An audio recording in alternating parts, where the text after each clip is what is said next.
नमस्कार. कितीही छान आउटफिट घाला, पण ग्रे हेअर्स पूर्ण लुक खराब करतात. खरं आहे ना सातारकर? रूट टचअपसाठी आज संगीता मॅम आपल्याकडे आल्या होत्या. त्या कृष्णनगरमधून आल्या होत्या. मुळात त्यांना हेअर स्पा करायचा होता, पण त्यांच्या घरी फंक्शन होतं आणि ग्रे हेअर्स दिसत होते. म्हणून त्यांनी आधी रूट टचअप करू आणि फंक्शन नंतर आपण हेअर स्पा करू असं डिसिजन घेतलं.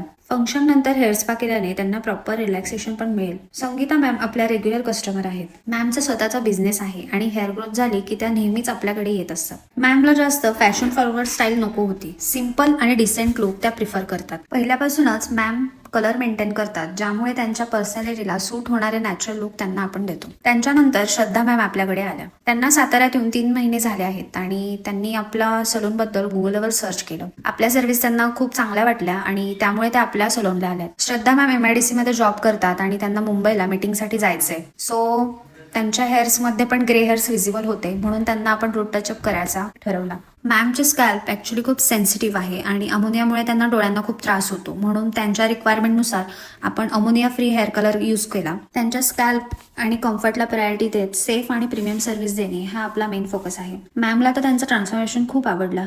सातारकर, ग्रे हेअर्सने परेशान झाला आहात? आपल्या संगमनगरच्या सलूनला नक्की व्हिजिट करा. Bye bye.